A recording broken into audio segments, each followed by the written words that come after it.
India's 88th Grandmaster and World Cup winner Divya Deshmukh is here. On the board, she faces the world champion Gukesh in the 8th round of the FIDE Grand Swiss. A big battle here, especially for Divya Deshmukh as she faces the classical world champion.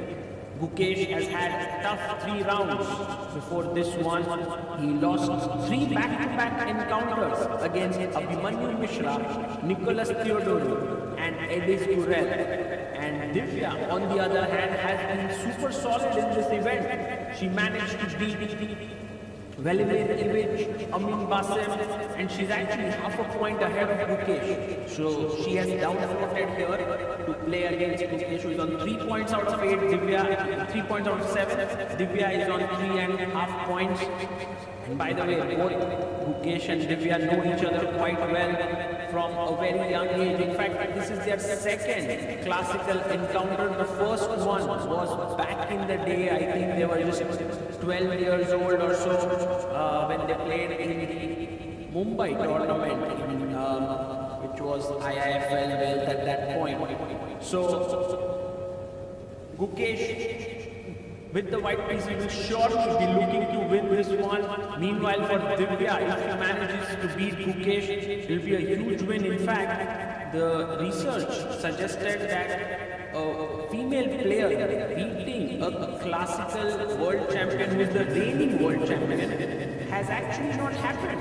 In fact, whenever a women player had beaten a world champion, they were not the world champion at that point, perhaps, in a classical game. But maybe that fact has to be verified. Will Divya be the first one to do that? We have Sicilian on the board, which shows Divya's fighting mood in this game. Knight to f3 by Gukesh, and Divya brings out her knight to c6.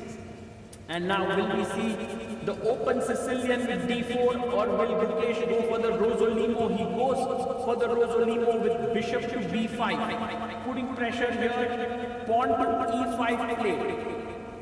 And Gukesh simply castles here. Divya did play this same opening against Basim Amin. I believe bishop e7 is a new idea here. Bishop d6 is a common move, but this has been played before against Gukesh by Alexander Predke in 2023 Chennai Grandmasters. Rook e1, defending the pawn. She goes knight to d4. And Gukesh comes back to c4, rerouting the bishop on this important diagonal. Knight takes on f3. And queen takes f3, putting pressure here on f7. The knight jumps to f6. And pressurizing the e4 point, Gukesh goes d3. He's kind of making way for all his pieces to be well positioned. Knight c3, bishop g5, and so on. He brings his knight out to c3. Divya, on the other hand, does have this weakness on d5. She goes d6, but it's something which she can kind of shore it up, right? She can play bishop e6, queen d7, and so on. a4 played, and bishop comes out to e6. And Divya, playing her moves quickly, has some more time on the clock. h3 played, and the queen comes up to d7.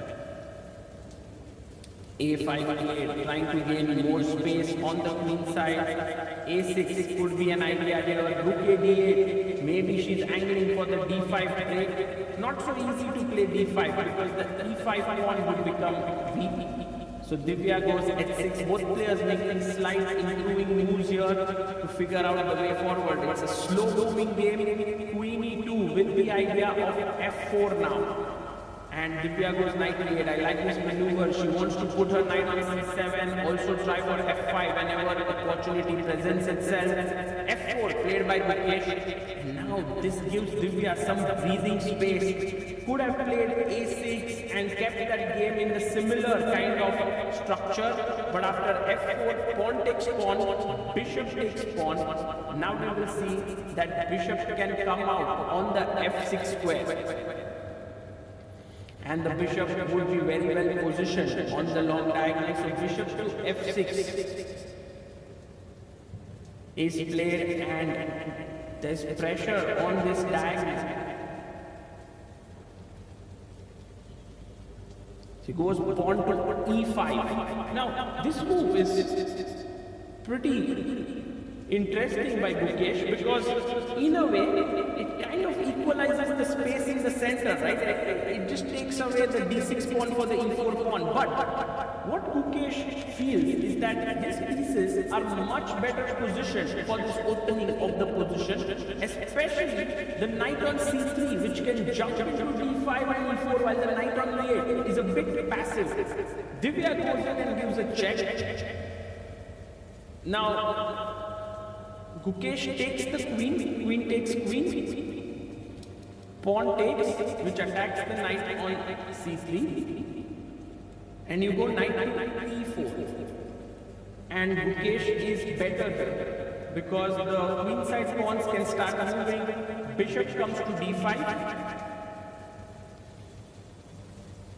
and now a6 played, trying to put pressure on the queen side, pawn to b6. And one good idea here is knight g3, trying to come here, rook e7 is on the cards. He goes knight d2, which is also a good plan. Wants to go to e7, Divya takes on c4, taking with the pawn could be better as you can start rolling the queenside pawns, but Gukesh prefers to take with the knight. Maybe some sacrifices here at the right time to make a queen.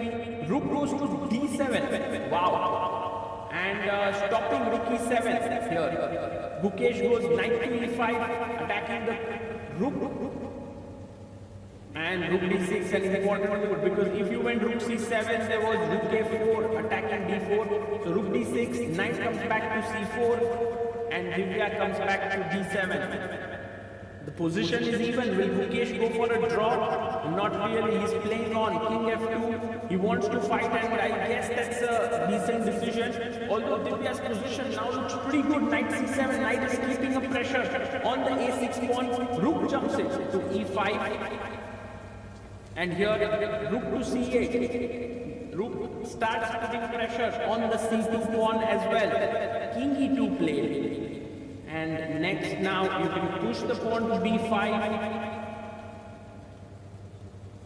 and later on knight a3 attacking the pawn on b5, but there is rook d6, which is a strong move, and for Gukesh taking this pawn is not a good idea. c2 would hang. All of a sudden Divya is actually going to win the pawn here by she's kind of outplayed Gukesh in that middle game.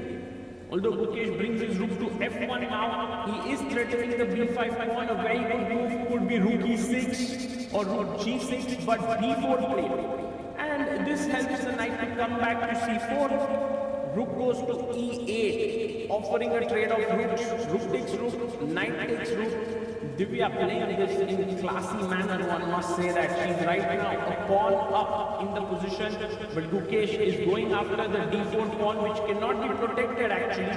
But Divya goes rook f6. Brilliant move, because if rook d4 there is rook f2. He takes on d4, but there is rook f2 check. And one must applaud the way in which Divya Deshmukh has played this endgame. Tremendous. King e3. And now you take the pawn on c2 or g2. Both are tempting. Takes on g2 because the threat of rook check, and this could be quite deadly. Rook takes h3. She goes rook d. King f8 now. Knight d6 doesn't work because of king d7 attacking the rook and the knight. So rook goes to a8. And king e7, bringing the king in. Also not falling for knight d6 businesses here. Rook takes a7 check. Gukesh recovers the pawn. Now the material is even, and 40 moves have been made as he gets up from the board. Divya goes king to e6 and presses the clock. So 40 moves also done for Divya.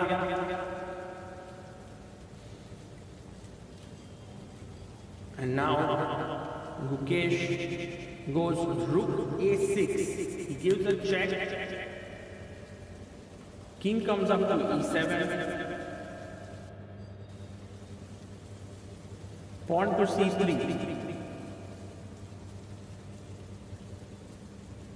Pawn takes pawn. Pawn takes pawn.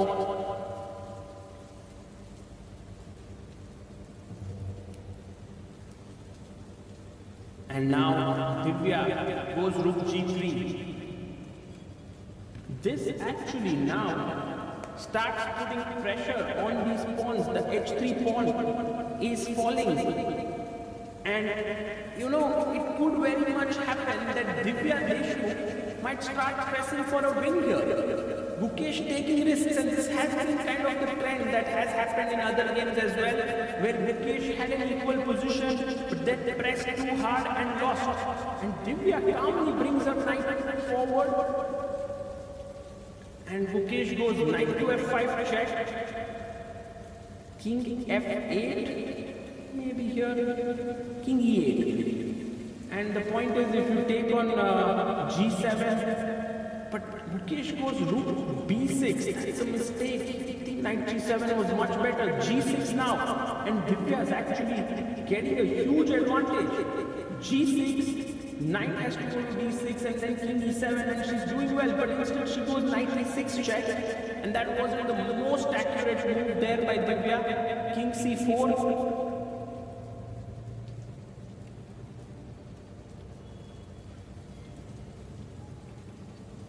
And she goes knight to f4, attacking the d3 pawn, knight to g7 check,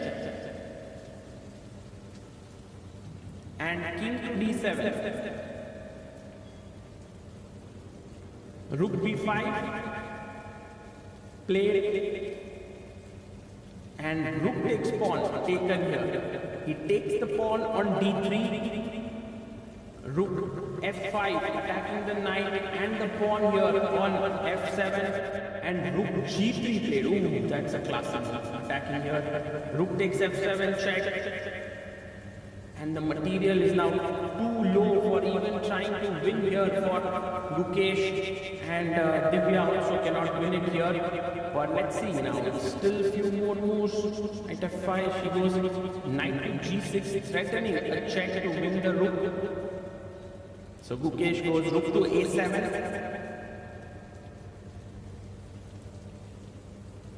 and Divya plays knight to e5 check.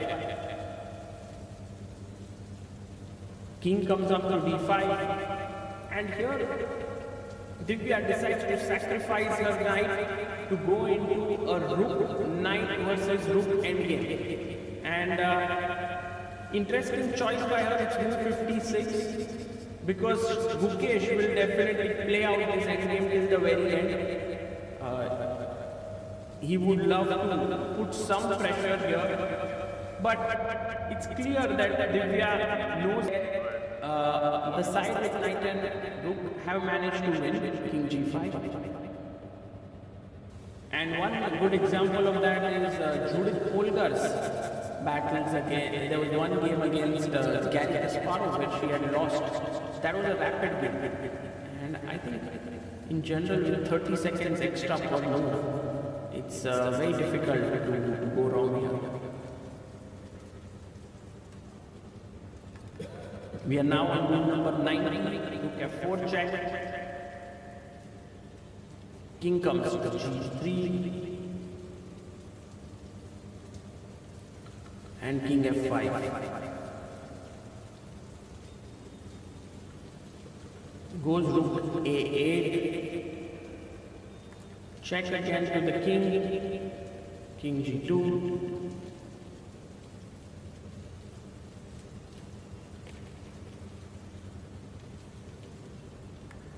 and the rook comes to d3.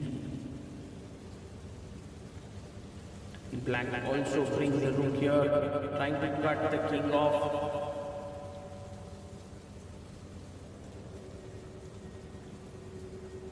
Divya keeping her stamina intact here, because Gukesh is known for grinding in such long end games and inducing a mistake from his opponents. You can look at Gukesh, how focused he is. He still believes he has an opportunity to win this.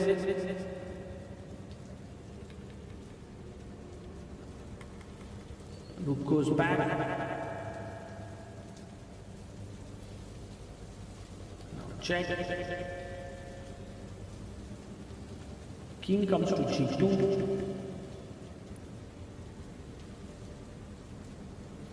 The rook moves to the side of the board. King f2. A knight comes in.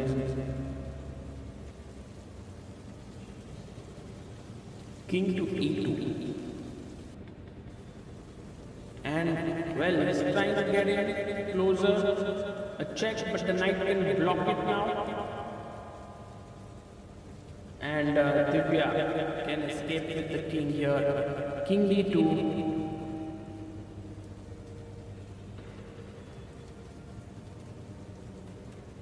Rook swings to the other side. King c2.